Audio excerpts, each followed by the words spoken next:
The first thing you can do to prepare for marriage while single is to prepare to lose friends. So one of the hardest things for me during this season was God removing people who I thought would be in my life forever.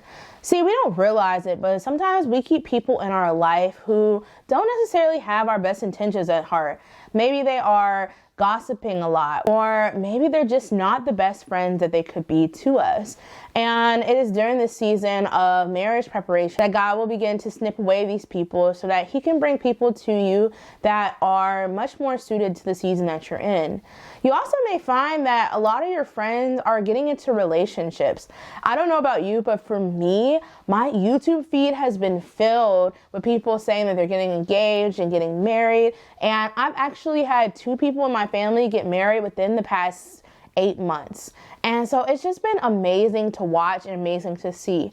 All of this is part of the pruning process, which is a very interesting and intriguing process. So make sure you stay to the end of this video because I'm going to read a part of my book where I talk all about pruning in the moment of inspiration. The second thing you can do during your single season to prepare for marriage is to build your community. So your community is going to be the backbone for you in your single season. I know my friends are some of the best people and they have taught me so much. It is in these friendships that you learn practical skills like how to fight fair, when to walk away and when to stay, how to communicate your feelings, boundaries, and more. The Bible talks about how iron sharpens iron, which means that when 2 people like rub together, then they get stronger. And so it's so important that you have people in your life who you can trust. Also, going into a marriage, if you have an amazing community, you guys are going to be able to grow together and help each other in whatever season that you're in. So your single season is a great time to build this because once you get into a relationship, you might not have as much time to devote to building those relationships. So if you already have them in place, then it'll be a lot easier. So I know a big question for you might be, where do I find community? Especially when you're in your 20s, it can be a lot harder to find friends. And I also want to encourage you to look for third places. So a third place is somewhere other than school or work that people go to gather. I know a while ago on TikTok, a lot of people were joining run clubs because they felt like run clubs were a great way to meet people. You can also try different sports, going to like sip and play places, doing rollerblading or roller skating, or even hanging out at your local cafe. A lot of young people these days, we are on our phones a lot, but many of us are also looking for things to do. And so if you can find an activity that you love to do and join like a group for it, most likely you'll find some friends and some community. Another great place to find community is also at your church. Your church has a whole bunch of gems when it comes to meeting new people. And most likely these people are going to be people who are God-fearing as well, which is a great way that you can meet friends. But the best way to meet friends and build your community is to look at the friends that you already have. I don't know how many parties I've been to with my friends where I ended up meeting a friend of them and then we ended up becoming friends just because we really clicked together. So keep your eyes and mind open and try to always be kind to people because you never know where your friends and community are going to come from. The third way that you can prepare for marriage while single is to get closer to God. So the amazing thing about God is that he draws close to us. I'm going to see if I can put this verse that I'm thinking of right here so you guys can see it. But it says that God draws near to the brokenhearted. And I know for many people, myself included, Valentine's Day is really hard for me. And so it really helps to draw near to God during this time. See, a lot of times, even though God is omnipresent, his voice gets lost in all of the chatter and things of the everyday. And so one of the best ways that you can connect with God is to actually do fasting. I went to a really good church service recently, and they talked about how fasting is God's way to prepare us for whatever we have coming next. It's almost like if you try to put new wine into old wineskins, they're going to burst. And so the wineskins have to be prepared first before the new wine is poured into there. And fasting is God's way of preparing our hearts. So maybe during this season, you could take a fast from social media because a lot of people end up posting their partners and stuff, and try to read more of God's word and see what he says about women, and especially women in the Bible. God used so many women to do amazing things. The fourth thing that you can do to prepare for marriage while single is to start putting yourself out there. This is a great time to try to meet more people. I know I talked about third places in community building, but this is also a good time to start doing the things that you want to do. So if you've always wanted to write that book, now is a great time to get started on that by writing your first draft or starting writing the title. Those types of things are really good during this season because especially if you're trying to go into a kingdom marriage, you're going to want to be in your purpose. And the only way to find your purpose is to start experimenting with the things that God wants you to do. And one thing that I found about God is that he'll always plant a small, tiny seed. Like for me, when I was going to write my book, the seed that he planted was writing from all the way back a long time ago. And so I started writing just like poetry and journaling, and then that turned into actually writing the manuscript for the book. So you just have to start small and don't be afraid to explore some of the things you used to love as a kid. Like if you love to sing or dance, oftentimes those things don't go away, but we like kind of push them to the sidelines. The next way that you can prepare for marriage while single is to make a wedding Pinterest board. So in the last video, I talked about Habakkuk 2:2, which says, "Then the Lord answered me and said, record the vision and inscribe it on tablets that the one who reads it may run." And a lot of Christians have shortened it to write the vision, make it plain, or some iteration of that. It is so important to write down what you want. Not in the way of how some people say to manifest it, because manifesting isn't exactly biblical, but writing it down so that you can have a vision that you're working towards. I actually had two of my great close family members get married this year, and the biggest thing that they told me was to go on Pinterest and start making boards to plan for my wedding. And it was amazing to see all of the planning that they had done be used when their wedding time came. And having wedding Pinterest boards does two things. Number one, it can help you to have hope. Sometimes God will tell you who your spouse is, and then once he tells you who your spouse is, you're going to be required to stand for them. That means by praying, by fasting. And I'm going to talk a lot about that in another video, so make sure that you subscribe so you don't miss that video. But standing for your spouse is not an easy thing, especially when it seems like everything is going wrong to keep you two apart. So having this board of hopes and dreams that you want to accomplish and what you want your wedding to look like is so important. I also recommend that if you want to get like off of the computer, you can make a binder. The second thing that is really helpful about these boards is that they give you a sense of peace. So one different thing about regular marriage and kingdom marriage is that a kingdom marriage might take a little bit longer to put together. Think about the situation between Jacob and Rachel. But once the kingdom marriage time has come, usually the people can get married in anywhere from like 6 months to a year. And so it's a lot shorter of a time span. And imagine if on your engagement day, you haven't looked at any wedding content at all. You know, how are you going to plan a wedding in like 6 months to a year if you haven't even started looking at your wedding dress? So if you're able to have a board or just a general idea of what you might like, it'll make the process a lot easier for you. And I know for me, I get super duper overwhelmed by things like that when there's like way too many choices. And so having this wedding board on Pinterest makes me feel so much better. So the sixth way to prepare for marriage while single is to start dressing modestly. Now I know modesty is a big problem and a big conversation for a lot of Christians, but hopefully you can just stick to it and listen to me right quick, because I think I'm going to provide a little bit of a different view on it.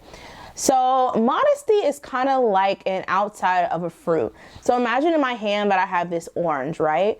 If the outside of the orange is looking all like rotten and molded and black, you're probably not going to buy that orange because you think that the fruit on the inside is molded, right? So that's how it is when Christians, you know, go out and they're dressed very skimpily and they don't have on much clothing, and then they say, oh, you know, I'm a Christian. The fruit on the inside could be perfectly good and perfectly delicious, but if the outside is all molded and black and the wrong color, nobody's gonna want to go for it and get to unpeel that orange to see what's inside. Dressing modestly is part of the sanctification process. So when we're not a Christian, this is our worldview and this is God's worldview. They're completely separate. So the process of sanctification is when we accept Jesus into our heart and he starts to move our will closer and closer to God's until we're fully sanctified and our will is God's will. And that process takes a while, but when you are fully sanctified, you want to do everything to please him. And so when it comes to like modesty and outfits, the process of being modest becomes a lot easier when you're sanctified. For me, I found that like I no longer wanted to wear crop tops anymore or really skimpy short shorts. I found myself wanting to cover up because I wanted to please God and I didn't want to cause my brother and sister in Christ to stumble. The best thing about modesty, though, is that there's no guidelines in the Bible about what you can and can't wear. Like, there's nothing that says you can't wear any skirts that are above your knees. And so it's all about your heart posture. You have to ask yourself with every outfit you wear, who am I dressing for and who am I trying to impress? And also ask yourself, would this outfit please God if he saw me in it? And sometimes, you know, as you are going along your modesty journey, you might find that you're a little bit rebellious, which I definitely was for a while. Maybe you feel something in your spirit telling you not to wear something, but you decide to wear it anyway. And, you know, that's just part of the whole process of sanctification. But once you get there, you will realize that it's so worth it.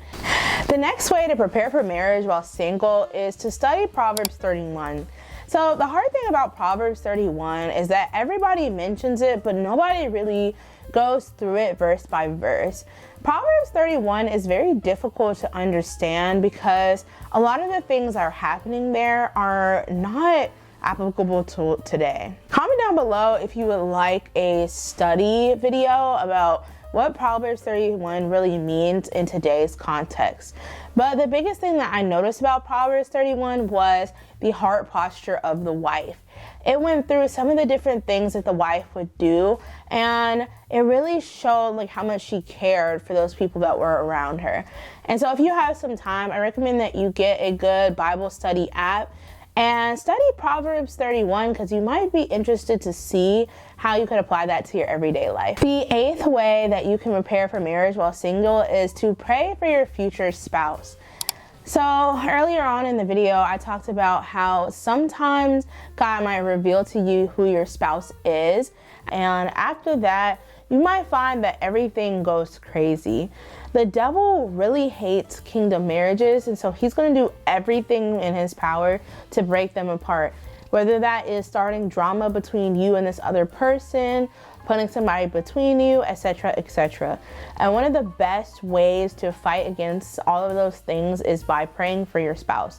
So the book that I like to use is the 31 Prayers for My Future Husband by Jennifer and Aaron Smith. I've actually read this book like 3 different times, and every time it's been such a helpful resource for me. Yes, you can make up your own prayers, but I find that for me, I get a little intimidated, so it's really nice to have prayers that are already written out and all I have to do is bow my head and say them. And the verse that goes with this is 1 Thessalonians 5:17. And this verse says, pray continually. It's one of the most simple verses in the whole Bible, but we can't forget to pray every single day and to not stop praying because prayer really does work and God does hear our prayers. The next thing you can do to prepare for marriage while single is to ask God what you need to improve on. The best thing about your single season is that it's the one time in your life where you get to focus on you. God has given each of us on this earth a purpose, and we just have to find out what it is. But this often takes a lot more time than we're willing to admit. I know that during my single season, God has been working on communication with me and also on watching what I say, because your girl used to have a mouth on her.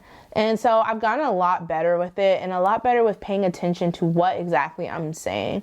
So figure out what it is that you need to work on and put some steps in place to work on it. Before I tell you the 10th thing that you need to do to prepare for your future spouse, Make sure you give this video a big fat like if you haven't already. The like tells the algorithm that you like this content so that this channel can grow and that we can connect with more people who love singleness content. So the 10th thing that you can do to prepare for marriage while single is to watch your words. I know in the Bible it says that life and death is in the power of the tongue.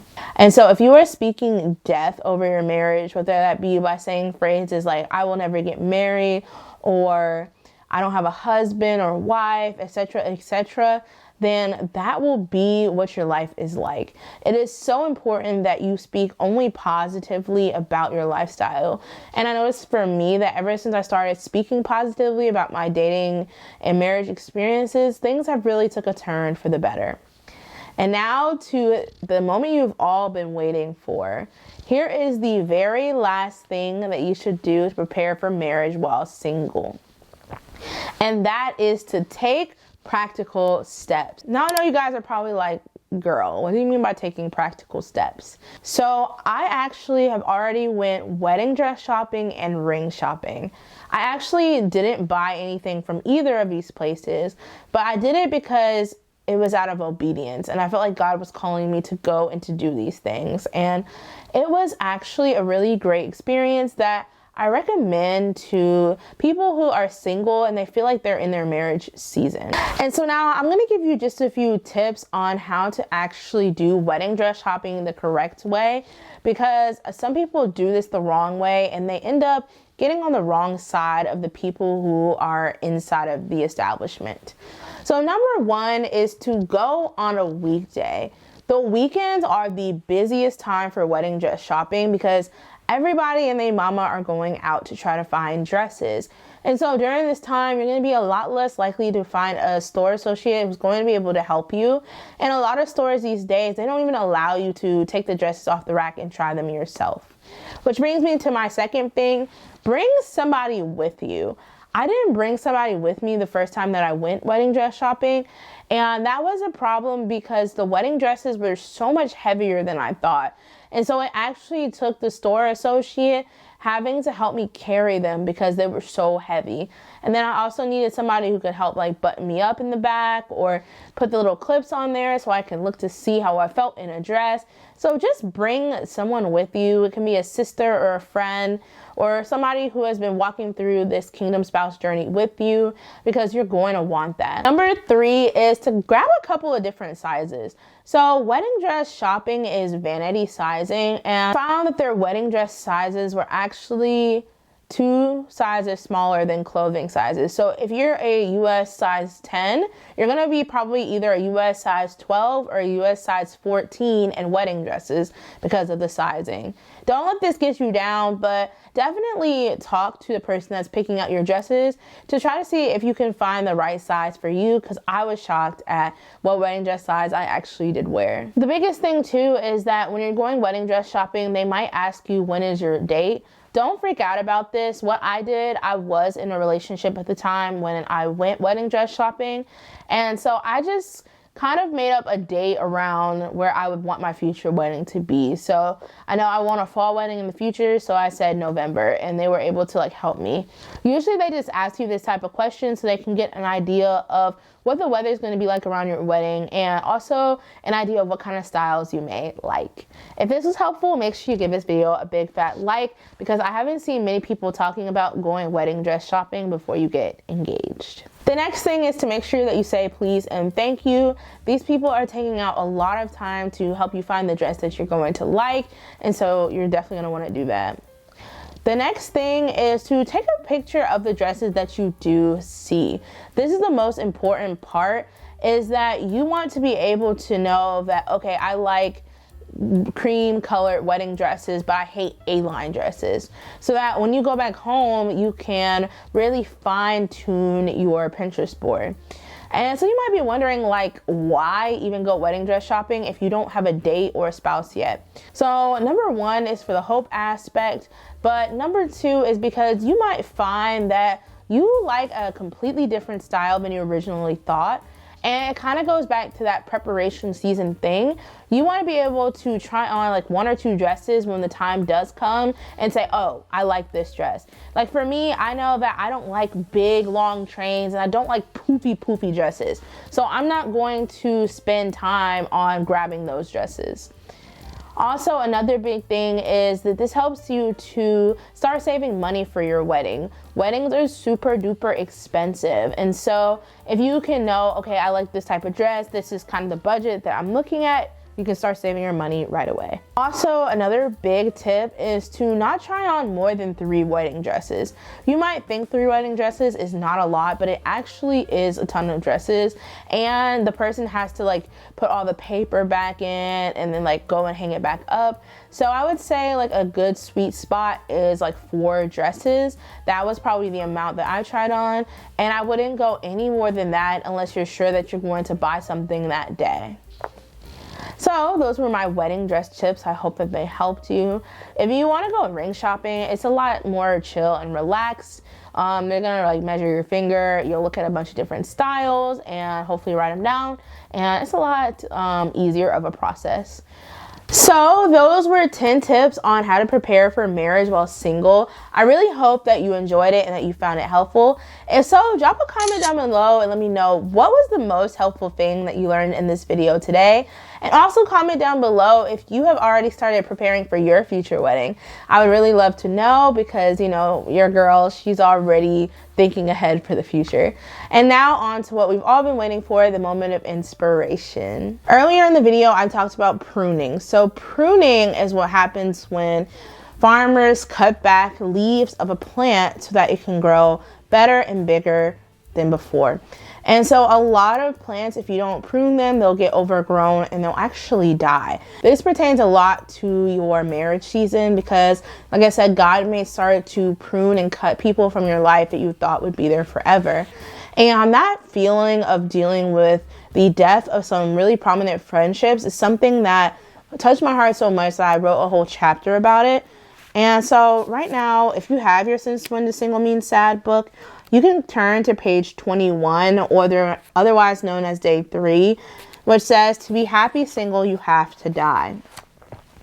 It says, death of any type can hit you like a train. One moment you're floating on a cloud and happy about how things are going in your life. And the next thing you know, you find yourself in a deep, dark pit, just like Daniel. Death is one of the most difficult things to face in your single season. It can leave you feeling lost and hopeless and wondering if you should give up. And then I put a little thing here that says, though you might experience the literal death of friends and our family members in your season of singleness, I am referring to death in a metaphorical form in this chapter.